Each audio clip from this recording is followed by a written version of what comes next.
There it is. Look at that shit, man. I'm doing this now because I know. Whoa, wait. Hold up. I'm gonna go ahead and just light one up for you, John. I'm gonna light one up for you right now. This is blueberry muffins that I'm partaking in right now, and I felt like it's very occasion because at one point The Rock called you a blueberry muffin, blueberry fruity pebble motherfucker. But I felt like I should give you this right now because the inevitable is about to happen. So I just I just want to get this out the way first. Now that that's out the way, I feel bad for John because he wanted this year to be a real retirement tour. Like the man wanted to go out doing 200 and some days. Can you imagine that? All these Raws, all these SmackDowns, they would have been big. He would have been out there just mixing, not like wrestling each and every week, but he would have been out there interacting with young talent, trying to get the young talent over. You wait all the way to the end of the year to try to push young talent. Now that John is like, listen, bro, since we doing this, can you at least make this show also about young people, putting young people over? Because guess what? That is what's happening right now because it's the 40 and up club. Braun Breaker is trying his best to show you what these young folks can do. Look at that promo that he cut this past Monday. Trying his best. It's the 40 and up club. You know, Gunther is an exception to the rule. Gunther's 38 years old. Technically, he's not a part of the 40-year-old club. But Gunther is up there at the top. As he should. Gunther's my boy ever since back then in UK. When he came in and he was husky, and I liked that shit. Because he came in there with a presence. He'll beat your motherfucking ass. Then that theme music. That's that Walter shit. He had to go back there to find Walter to bring him up here now. But he only brought back the music, and it's perfect. They gonna play this shit up as fucking G.I. Joe or some shit. That man tapped that boy out last night. I felt bad for LA Knight. I gotta make another one for LA Knight, a burial. I don't want to have to do this, Paul, but you leave me no choice. It should have been a celebratory video for John Cena. It should have been. I should have made a good celebratory video. These video packages that they putting together are bullshit because this man has been treated unfairly. We got robbed of some good storytelling this year. They said this man only, listen, we don't want you for 220 days, okay? We don't know what to do with you. We don't know what to do with you. And that will expose us a lot more even so than we already are now. They fucked up this man's whole retirement tour. The Rock fucked it up. Where is he? He's off. You'll never see him again. You'll probably see him in that WrestleMania in Saudi. When them paying all that money, Netflix came in here and bought WB up, shook the whole fucking system up. What's going to happen to AEW? That's going to be very interesting because Netflix is where you can watch all of WWE. Interesting, huh? Kind of reminds you of when PCW got acquired by WWE, huh? But in this case, it's going to be acquired by the corporate world, just merging. Bringing it on over here. What are we going to do with AEW when we got all this WWE right here? What do you think they going to do? Boy, things are going to be very interesting, but that's a story for another day. I'm talking about John here and how bad these folks and fucked him up at. This man turned heel for no reason at all. Then went on to WrestleMania and won the championship for a 17th time in a main event that was not good at all. If their main event was the main event that they had at SummerSlam, just two good guys going together, seeing who's the best, that would have made more sense. And then John would have beaten Cody, and then that would have made Cody turn heel and something fresh and something new, and you have a story there. Let's see what they are doing with the stories now. This is what I'm saying. They fucked this man whole tour up.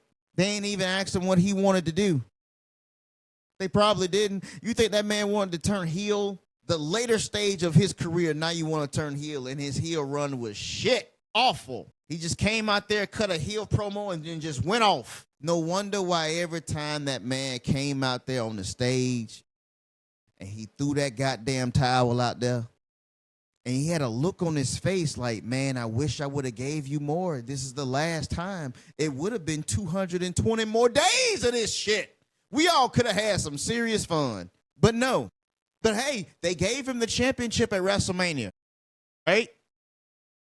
They gave him that, even though the match was shit and it didn't get a good reaction. It got a lukewarm reaction because you're inviting people out there like Travis Scott to interact with this shit, and where is he? You'll never see him again. Nothing is like an unsolved mystery. Tainted this man's whole retirement tour. He tainted everything. The only thing you remember is all the bad shit, the shit that got you scratching your head of like, why would you do that? The retirement tour was bad.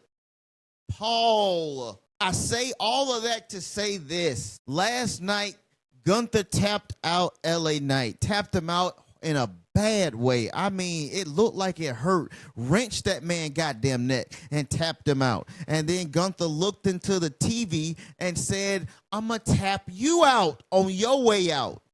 He said, never give up, huh? Well, you're going to give up when you make your tap out. And I was like, that is perfect. That is perfect for Gunther. So Gunther can right the wrong that was done to him unjustly at WrestleMania. It needs to happen. And it couldn't have happened to a better person because, John, you're finna go out getting choked out. That is what Triple H thinks of you. Paul. Now, that's what Paul thinks of you. But you know what? Triple H, he's the same thing. People been saying a lot of things about Triple H. They've been saying a lot of stuff. But I get it now. I get it. Triple H says that he measures how a person takes defeat. Maybe this was just a test for Gunther to see how he was going to take it. If he took it the right way, guess what? He knocked it out the fucking park because the man has ended Goldberg's career. The man has had a 600 and some title reign with the Intercontinental Championship, breaking records, motherfucker. And this man is finna go and retire John Cena. He is going to choke him the fuck out. And that is going to crush a lot of people's dreams, hopes, everything. Because John Cena, he is the last of an era where we watch great wrestling, great storytelling. I don't care where you watch back then, even TNA back then. I got fond memories of the early TNA, how ridiculous it was. It was still good because you got people who ran that company, who knew how to book, who knew how to have a promotion, but they just didn't have a lot of money backing them. Now imagine if Tony Khan was just backing a company and just stepping the fuck out the way. We would have had a great alternative. We just got a kid playing promoter. Talk about that another day too. But I feel bad for John because he's finna get choked out on his way out. And you want to know something, man? Gunther's my boy and he needs it. He needs it. He needs to have his right wronged by that. Shouldn't have happened. Yeah, Jay should have won the championship, but he didn't have to tap out Gunther. Now look at Jay. I'm sorry, John. I'm sorry. But I felt like I should do this right now because it's going to be brutal. It is going to be painful. What this man is going to do to him if they allow him to hurt this man. I want Gunther to hurt him. I want him to chop his ass down. I want him to powerbomb him. He has to do that because John is not going to give up. The never give up, never give up. And what is going to happen when he gives up? What's going to happen when he gives up? I can't wait to hear the promo from Gunther on Monday. He is going to light John up. And guess what? John has no way to rebuttal because guess what? He's not on the show. He would have been. He would have been on the show if he had his idea in mind of how he wanted his career to go out on.